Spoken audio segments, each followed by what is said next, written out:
मुर्दाबाद मुर्दाबाद। नीरज भूषण सिंह के घर के सामने, मकान के सामने है कि नारे लगा रहे हैं उसके खिलाफ। कहाँ से आए हैं आप? हम नरवाना से आए हैं, जिला जींद से। और दुर्भाग्य हमारा कि जंतर मंतर के ऊपर जैसे एंट्री कर रहे थे तभी इस दरिंदे के यहाँ दर्शन हो गए, जिसने उन बेटियों का, उन मासूम बच्चियों का शोषण किया, जिन बच्चियों ने इस देश का नाम पूरे अंतर्राष्ट्रीय स्तर के ऊपर रोशन किया। उस टाइम तो ये बड़े बड़े दावे कर रहे थे कि ये वो देश के गर्व हैं, वो देश के गौरव हैं, ये वो बेटियां हैं जिन्होंने देश का नाम रोशन किया है। और आज वही दरिंदे इन बेटियों की सूद तक नहीं ले रहे। FIR तो हो गया सर। FIR भी सुप्रीम कोर्ट के आदेश के ऊपर दर्ज होगी। कौन सी FIR दर्ज होगी? कोई गिरफ्तारी हो तभी बात हो इस बात की। आम आदमी कोई इस तरह का कृत्य करता है, कुकांड करता है, तो तुरंत उसको गिरफ्तार कर लिया जाता है। और ये सत्ता के जितने भी बैठे हैं लोभी आदमी, जिनका सत्ता के अंदर हाथ है, आज तक इनके खिलाफ कुछ नहीं हुआ। नाम की FIR, पूछता कौन उस बात को? जब तक इसको जेल में नहीं डालते तब तक फायदा क्या उस FIR का? तो आप ये बताइए कि FIR दर्ज हुई, जो क्रिमिनल एक्ट जो लगाई गई, वो सेक्शंस लगाए गए, उसमें इमीडिएट अरेस्ट होना चाहिए। लेकिन जो है क्या मामला है कि इनकी गिरफ्तारी नहीं हो रही, क्या वजह क्या है? आपको क्या लगता है? सर जी, हमें तो वजह सुप्रीम कोर्ट की तरफ से FIR दर्ज करवाई जा रही है। देखो इस देश में अगर सुप्रीम कोर्ट के आदेश के ऊपर FIR दर्ज करवाए जाए तो पुलिस के हाथ पांव फूल जाते हैं, कंपी मच जाती है। परंतु पुलिस को भी पता है कि इसके पीछे मोदी का हाथ है, इस देश की सरकार का हाथ है। और पता नहीं इसके हाथ में ऐसा क्या सा राज है कि इसके खिलाफ अगर इसको अरेस्ट कर लिया जाए तो मोदी का पता नहीं क्या एक्सपोज हो जाएगा। जैसे पीछे पुलवामा का किया सत्यपाल मलिक ने, तो उसी तरह मेरे ख्याल से इसके हाथ में भी कुछ ऐसी जड़ी बूटी है मोदी की। मेरे ख्याल से अरेस्ट कर लिया तो सारे राज खोल देगा, और इसलिए को अरेस्ट नहीं किया जा रहा। बिल्कुल हम मानते हैं इस बात को। राज जो है वो राज, बिल्कुल जी, राज है। मोदी जी इस राज को राज ही रहना चाहते हैं, इस राज को खोलना नहीं चाह रहे। दुख तिलक पे हाथ रखा हुआ है और इस आदमी के खिलाफ हिम्मत नहीं किसी की बोलने की। मंत्री जी ने कहा कि अमित शाह या मोदी जी कहे तो मैं इस्तीफा दे दूंगा। क्या कह रहे हैं? उन्होंने ये कहा अमित शाह या मोदी जी कहे तो मैं। वही तो हद है कि इसका मतलब मोदी जी अमित शाह जी नहीं कह रहे हो तो कह 1 मिनट में इस्तीफा दे दे। परंतु हमें तो लगता है कि मोदी का अमित शाह से बड़ा है ये तो।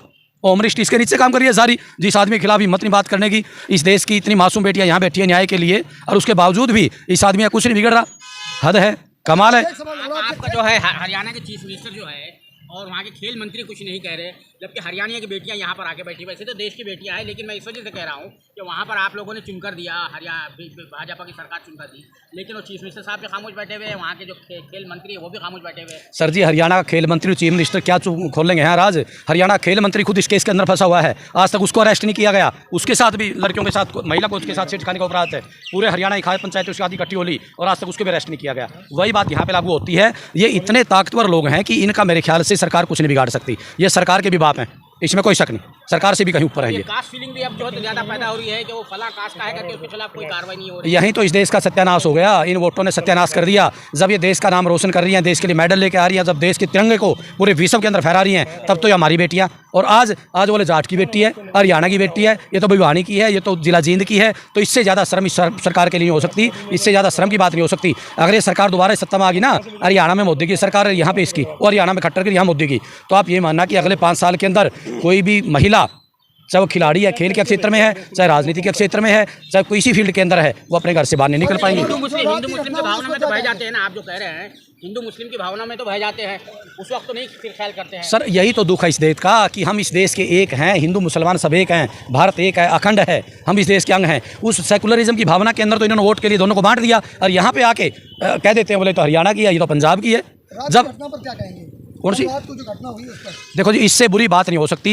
मैं तो ये कहूँगा कि जलियांवाला जो बाग था ना, जिसके अंदर जनरल डायर ने किया, उस शासन से कोई कम नहीं है। एक मासूम खिलाड़ी अपने हक के लिए यहाँ बैठी हैं, और रात को उनको पलट बरसाएंगे, उनके सिर फोड़ेंगे। इससे बुरी और गंदी बात इस देश के अंदर नहीं हो सकती। पलंग का परमिशन नहीं था सर जी, बिस्तर और पलंग कौन सा ले लिया उन्होंने? चलो उनको ना पता था, मना कर देते, पर ये कोई तरीका थोड़ा था उनको लड़ने के साथ पीटा जाए उनको। उन बेटियों को देखा अपने तख्त के ऊपर बैठी है बेचारी, सारे तो उसी पे पड़ी हैं। ये चोटिल भी हुए हैं, खूब चोटिल हुए हैं। चोटिल तो ये सरकार आगे दुर्भाग्य इस देश का। चोटिल तो सारे देश होगा जी, सबका नंबर। पत्रकारों का भी आना है, हमारा भी आना, सबका आना है। देखो जी, जब इसके डंके जी विदेशों के अंदर वही 20 आदमी यहाँ से ले जाए जाते हैं, मोदी मोदी मोदी, पता नहीं वो साले कहाँ से खानदानी पैदा हो रहे हैं। बाकी अंदर खाते तो कुछ भी नहीं। लोग फिर धर्म के चक्कर में बट करके, कास्ट के चक्कर के अंदर ये बंटवारा कर देते हैं, फिर वोट दे लेते हैं। परंतु जब तक इस देश का मतदाता इन दरिंदों को नहीं समझेगा, तब तक इस देश का भविष्य उज्जवल नहीं हो सकता। बदनामी नहीं हो रही है? बदनामी देश में, इससे ज़्यादा देश की बदनामी क्या होगी? इन्होंने बदनामी से लेना क्या? इज्जत ही कहाँ है जो बदनामी हो इनकी? कोई इज्जत हो तो बदनामी हो, इनकी तो इज्जत है ही नहीं कोई। देखो जी, मैं तो ये संदेश दूंगा कि आने वाला 2024 का इलेक्शन है, इसके अंदर इन खिलाड़ियों के नाम पे वोट होने चाहिए, और इनको तभी न्याय मिलेगा जब मोदी को पटकी दे पूरा देश इस बात के अंदर। चुनाव पर कुछ असर पड़ेगा इसका? बिल्कुल फ़र्क पड़ेगा। सारे देश के अंदर फर्क पड़ेगा। एक बात बताओ, कोई आज ड्रग के मारे कोई अपना मुंह नहीं खोल रहा, वो बात अलग है। उनको पता है कि कोई इनको मुकदमा दर्ज होगा, चाहे पॉलिटिशियन है, चाहे अधिकारी है, कोई भी है। परंतु जब वोट डालेंगे उस टाइम पे अंतरात्मा सबकी जागेगी, जागनी भी चाहिए। और मैं तो बताता हूँ, जिसकी अंतरात्मा नहीं जागेगी उसके आत्मा नाम की कोई चीज़ नहीं है, उसको जीने का ही अधिकार नहीं। यदि इन बेटियों वाला भी सहन कर गए तो इससे बुरी बात नहीं हो सकती। जनता टीवी पर देख रही तो नहीं दिख रहा ये सब। अरे वही तो बात आ गई। आप लोग, आप साथी बार में ये भी मेरे ख्याल से पता नहीं दिख पाएगा, नहीं देख पाएगा आप वाला भी। तो ये तो यहीं सीमित, अब एंट्री किसी के नहीं अंदर, किसी को जाने नहीं दे रही है।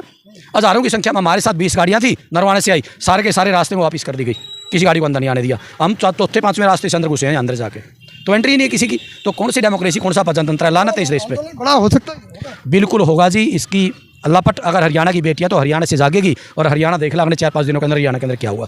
लेकिन सर जो महिला मंत्री हैं वो संसद में बैठी हुई, वो महिलाओं के लिए नहीं बोल रही हैं। सर अगर उसके मन के अंदर कोई टीस हो, परंतु ये तो सारे एक इसी थैली के चट्टे बट्टे हैं, क्या बोलेंगे बेचारे। जो महिला होकर महिला बेटियों के लिए नहीं बोल सकती तो क्या मंत्री, उसको त्याग पत्र दे देना चाहिए। स्मृति ईरानी सड़कों पर आती थी, अब नहीं दिख रही हैं। क्यों आएगी वो, क्यों आएगी? ये तो देश के जाली लाल बहादुर शास्त्री, और जिन्होंने छोटी बात के ऊपर अपने इस्तीफा दे दिया अपने मंत्रालय से। इनको तो मंत्रालय चाहिए, चाहे इनका तो कहीं घुटने टिकवा लो। इन्होंने देश की इज्जत से उससे कोई मतलब नहीं इनको। क्या नाम?